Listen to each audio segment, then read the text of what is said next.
प्राचीन चीन के पर्वतों के बीच एक शांत घाटी थी, जहां बादल जमीन को छूते थे और हवा किसी अदृश्य संगीत की तरह बहती थी। उसी घाटी में एक छोटी सी नदी भी बहती थी, न तो बहुत चौड़ी न बहुत गहरी, लेकिन अत्यंत शांत।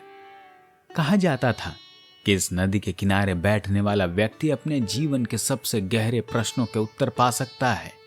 इसी नदी के किनारे एक वृद्ध साधु अक्सर बैठा करता था, जिसका नाम था लाओ त्से।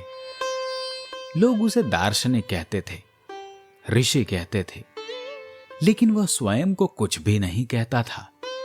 वह केवल देखता था, नदी को, पेड़ों को और मनुष्य को। एक दिन की बात है कि एक दिन एक युवा शिष्य आया। उसका नाम था जेन। वह बहुत पढ़ा लिखा था, अनेक ग्रंथों का ज्ञाता और अनेक गुरुओं से शिक्षा ले चुका था। फिर भी उसके मन में अशांति थी। जेन ने लाओ त्से से पूछा कि गुरुदेव, जीवन का सही मार्ग क्या है? लोग कहते हैं संघर्ष करो, जीत हासिल करो, अपनी पहचान बनाओ, लेकिन मुझे लगता है कि जितना अधिक प्रयास करता हूं उतना ही खाली हो जाता हूं। उसके प्रश्न को सुनकर लाओ त्से मुस्कुराया। उसने नदी की ओर देखा और बोला कि नदी संघर्ष करती है, फिर भी वह समुद्र तक पहुंच जाती है। उसके बात सुनकर जेन चुप हो गया। अगले दिन लाओ त्से ने जेन को एक पत्थर दिया। वह पत्थर भारी और खुरदुरा था। लाओ त्से ने बोला कि इसे नदी में फेंक दो। जेन ने पत्थर फेंका। पत्थर डूब गया और जल में लहरें पैदा हो उठी। लाओ त्से ने पूछा कि क्या नदी ने प्रतिरोध किया? जेन ने उत्तर दिया कि नहीं, वह तो केवल फैल गई। लाओ त्से ने कहा, जब तुम्हारे जीवन में ऐसे ही कोई पत्थर आए तो संघर्ष की बात मत करो, बस फैल जाओ, स्वीकार कर लो।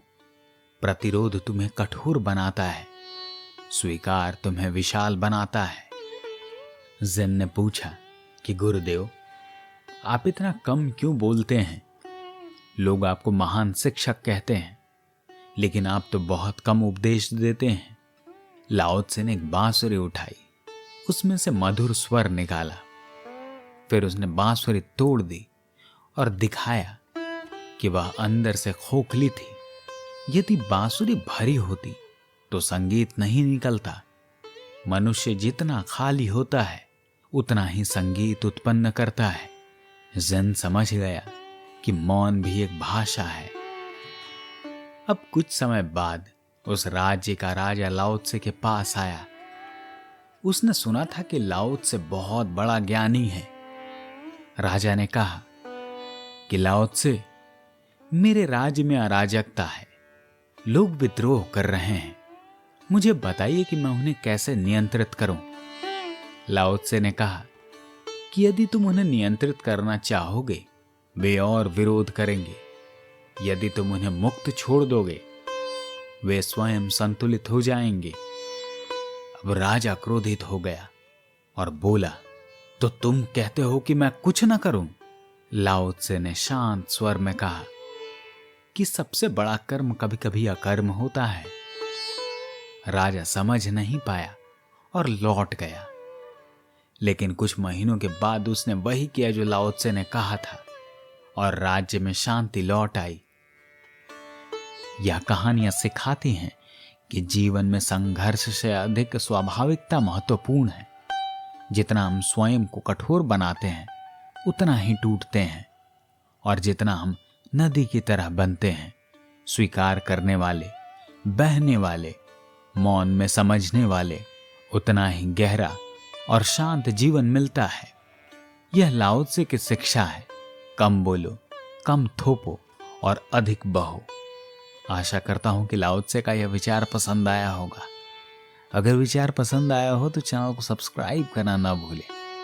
धन्यवाद।